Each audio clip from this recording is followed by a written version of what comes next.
안녕하십니까. 신의균의 군사TV 디펜스 브리핑입니다. 오늘도 역시 전세계 각종 군사 안보, 국방, 무기 관련한 소식 중에 중요한 소식 간추려서 브리핑 해드리겠는데요.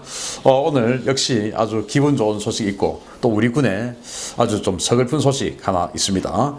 알려드리겠습니다. 첫 번째 소식입니다. 미육군이 미래전 환경에 대응하기 위해 개발 중인 차세대 전투차량의 개념 이미지를 처음으로 공개했습니다. 기존 전투차량과는 차원이 다른 작전 능력을 가지게 될 것이라는 전망입니다. 미육군 전투능력개발사령부가 NGCV, 즉 차세대 전투차량의 개념 이미지를 공개하고 관련 데이터를 일부 공개했다고 디펜스 블로그가 현지 시각 3일 보도했습니다.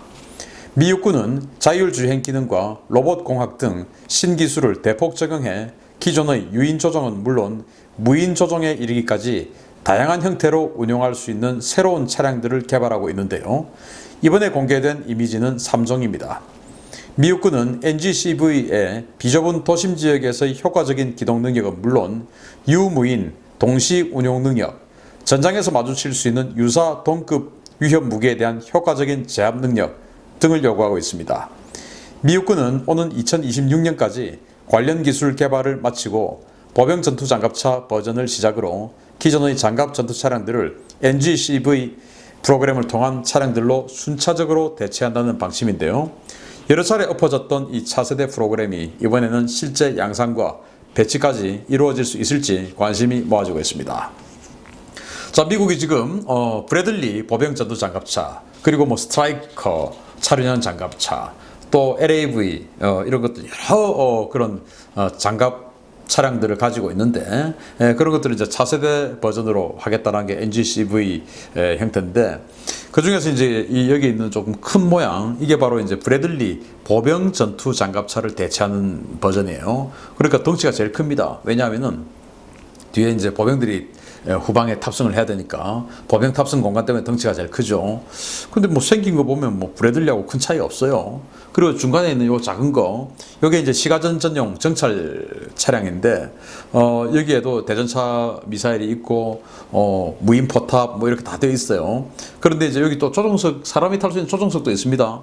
그러면서 이제 기반은 무인 기반인데, 사람이 타서 직접 유인 조종할 수도 있는 그런 버전으로 개발하겠다. 시가전 정찰용.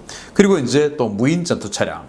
이렇게 해서 여기도 마찬가지로 무인으로 기반으로 하는데 역시 사람이 타는 유인도 할 수 있게끔 이렇게 지금 만들어 놨어요.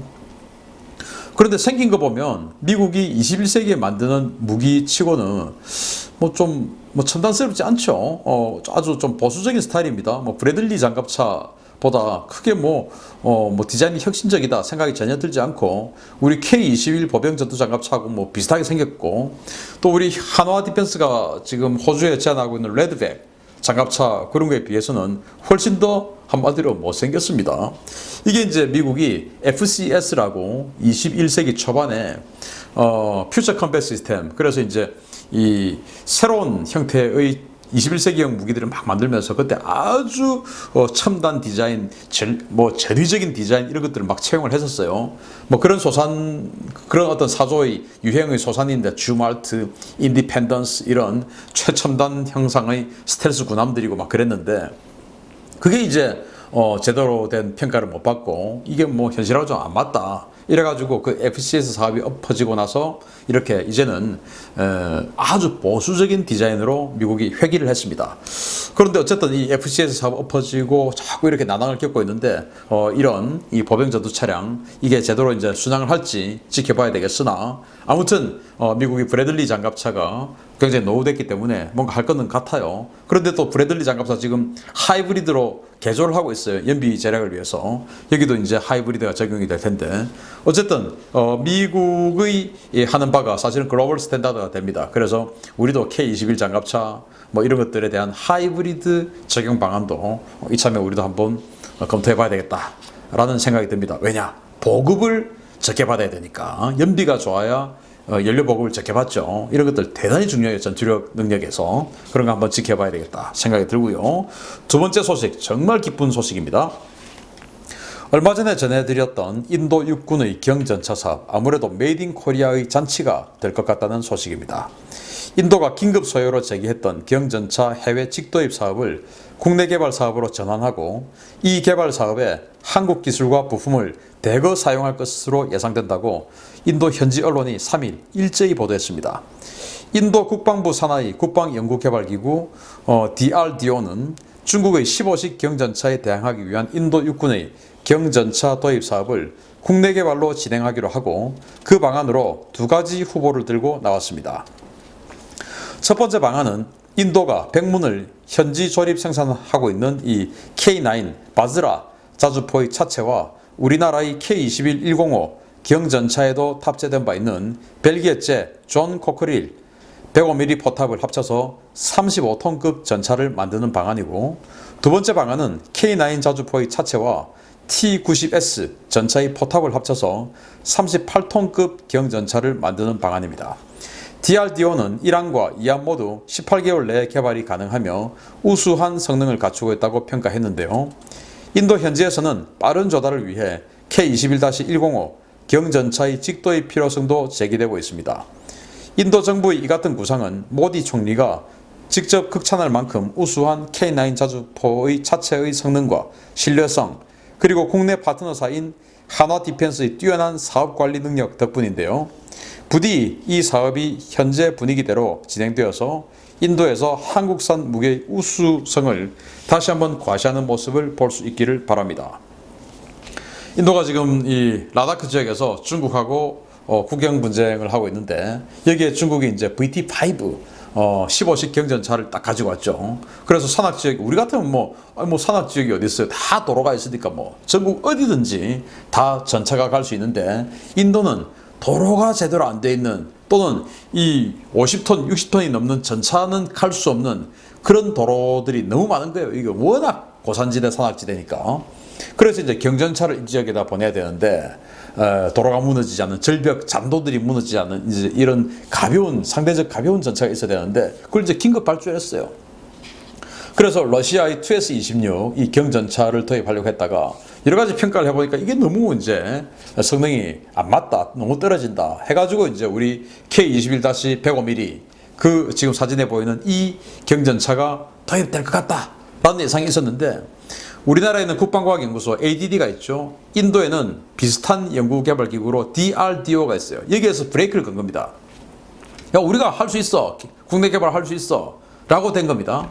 근데 이 DRDO는 정말 악명 높은 데예요. 바로 아준 전차, 그리고 테자스 전투기, 이런 거 가지고 30년씩 개발을 실패하고 계속 인도 국방력 말아먹는 기구가 바로 DRDO인데, 여기에서 어쨌든 이번에는 아주 합리적인 안을 들고 나왔습니다. 그러니까 지금 인도가 K9 자주포 100대 가져가가지고 이 모디 총리, 그리고 싱 국방부 장관, 이런 사람들이 K9 자주포 타가지고 막 산티 너무 좋아 막 이제 이렇게 하고 하니까, 아, 총리님, 장관님이 너무 좋아하시네. 그럼 저 K9 차체를 이용해서 포탑을 105mm 포탑을 갖다 붙이든지, 아니면 지금 인도가 주력으로 쓰고 있는 주력 전차죠, T90 그 포탑을 갖다 붙이든지, 이렇게 한번 해보자. 그거 18개월 만에 할 수 있어. 이제 이렇게 된 거죠. 또 특히 K9 자주포 바즈라 같은 경우는 우리 한화에서 라이센스 해가지고 인도 현지에서 라이센스 생산을 했으니까 그 차체 조립 라인이 있는 겁니다. 그러니까 이제 바로 여기서 하자, 이제 이렇게 됐죠. 근데 인도는 또 메이드 인 인디아, 메이크 인 인디아 정책 아닙니까? 우리가 할 수 있으면 이거 좋지. 또 이제 더군다나 인도는 T90 전차도 라이센스 생산을 했죠. 1000대를 넘게. 그러니까 T90 전차 라이센스 생산했지, 이 차체 라이센스 생산했지. 이거 두 개 합하면 되잖아. 그런데 뭐 저는 이 기술공학자가 아니라서 한국제 차체와 러시아제 포탑이 제대로 호환이 되는지 그건 알 수 없으나, 어쨌든 뭐 이걸 하든, 또는 이제 벨기에제 105mm 포탑을, 이게 벨기에제 105mm 포탑이에요. 이걸 갖다 붙이든 뭐 관계는 없어요. 우리 K9 자주포의 차체만 팔면 되니까. 아무튼 K9이 정말 차체 뭐 이런 거 잘 만들어서 폴란드에도 K9 차체 팔았지 않습니까?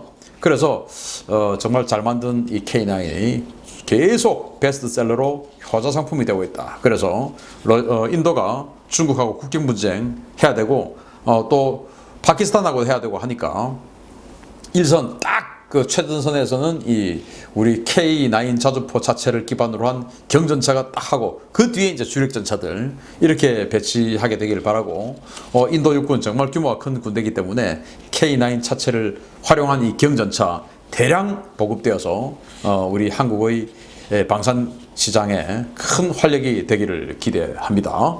세 번째 소식인데요. 참 우울한 슬픈 소식입니다. 세계 최초 복합소총 실전 배치 사례라며 대대적으로 홍보했었던 K11 복합소총이 결국 사업 중단이라는 결과를 맞이했다는 소식입니다. 전력화 초기 단계부터 잦은 결함에 시달렸던 K11 복합소총이 결국 사업 중단과 계약 해지라는 결과를 맞았습니다. S&T 모티브가 7월 30일부로 K11 판매 공급 계약을 해지했다고 3일 공시했습니다. S&T 모티브의 해지 금액은 694억 9,500만 원으로 최근 회사 매출액 대비 15.78%에 달하는 규모로 상당한 파장이 있을 것으로 보입니다. 이 같은 계약 해지는 지난해 방위사업추진위원회에서 K11 복합소총의 사업 중단 결정에 따른 것인데요. 이번에 계약이 해지됨에 따라서 K11 복합소총은 생산과 군 납품 모두가 중단되게 됐습니다. 5.56mm 소총탄과 20mm 공중폭발탄 등 두 가지 탄을 동시에 발사할 수 있는 K11 복합소총은 2008년 국내 연구개발 이후에 2010년부터 양산 물량의 일부가 군에 보급되었으나 2014년부터 사격 통제장치 균열과 탄 폭발 등 잇따른 결함과 사고가 이어지면서 납품이 중단됐습니다. 군에 납품된 K11 복합소총은 모두 914정인데요.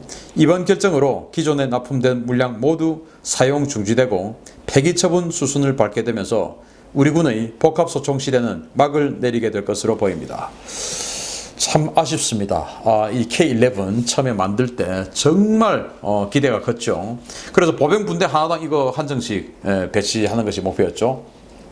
우리 보병분대 분대장, 부분대장 그렇게 있으면서 지금 뭐 이 펜저파우스트 대전차 무기 하나, 그리고 이제 이 40mm 유탄 발사기 뭐 이런 식으로 다 편제가 되어 있지 않습니까? K3 경기관총. 그 중에서 이 K11을 하나 집어넣어 가지고 보병분대 하나의 화력을 극대화시키겠다. 그래서 적의 참호 뒤에 숨어 가지고 이렇게 있는 그 적을 갖다가 참호 위에서 터져 가지고 20mm 탄을 터뜨려 가지고 파편을 밑으로 내려 꽂아서 참호 안에 있는 적들까지 다 제압할 수 있고, 또 건물 안에서 이제 시가전 할 때 창틀 뒤에 숨어 가지고 이렇게 하는 적들을 제압하기 위해서 건물 창문 안으로 그냥 쏴 가지고 거기서 폭발시켜서 또 제압할 수 있고, 정말 컨셉은 끝내줬죠. 그래서 20mm 탄 같으면은 거의 수류탄 하나보다는 약간 작은 그런 능력이다. 이렇게 해서 수류탄을 위해서 터뜨리는 정도의 능력. 그러니까 뭐 정말 대단했죠. 이거를 이제 밑에 K2 소총에다가 위에다가 이제 이 20mm 폭발탄 이거 붙이는 이걸 갖다가 이제 결합한 뭐 그런 형식이에요. 저도 이제 들고 이렇게 다 해봤는데 쏴보지는 못했습니다. 그런데 뭐 무게는 좀 묵직합니다. 왜냐 이게 이제 굉장히 무게가 좀 나가니까. 처음에 개발해가지고 우리 육군 8사단에 시범적으로 배치를 해서 8사단이 시범 운용을 했었어요. 그런데 이제 이게 시범 운용하고 개발해서 이제 평가하고 하는 단계에서 이게 약실 내부에서 폭발해 버렸습니다. 그래서 사람이 죽거나 다치고. 그런데 이제 그걸 계속 이제 조사를 해보니까 뭔가 이 전기장치의 어떤 오류에 의해서 아주 적은 확률로 폭발을 할 수 있다, 약실 안에서. 이렇게 된 거예요. 그런데 밀리터리라는 게 그런 거 있어서는 안 되지 않습니까? 어떤 경우에도 약실 안에서 폭발을 해서는 안 되죠. 특히나 소총탄도 아니고 이런 20mm 탄 같은 경우가 내가 들고 있는데 여기서 폭발할 것 같으면 누가 이걸 들고 있겠습니까? 그래서 결국은 오랫동안 이걸 이제 개선하려고 노력했는데 실패했어요. 그래서 이제 공식적으로 이 사업을 접었고, 이거는 뭐 S&T 모티브의 책임이 아닙니다. 설계 결함으로 판명이 났죠. 설계는 국방과학연구소 ADD에서 했습니다. 그런데 처음에 이거 할 때부터 좀 사실은 무리가 있었어요. 이게 미국에서 먼저 했습니다. 미국에서 먼저 이걸 하는데 미국은 3만 달러를 목표로 이걸 이제 개발했어요. 그런데 아주 오랜 기간 동안 3년이 넘는 기간 동안 개발했는데 3만 달러를 도저히 못 맞추는 겁니다.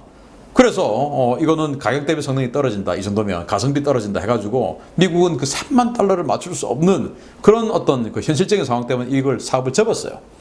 그때 이제 미국이 접는 그 시간에 우리는 할 수 있어 해가지고 했는데 우리는 목표 가격이 1,500만 원이었어요.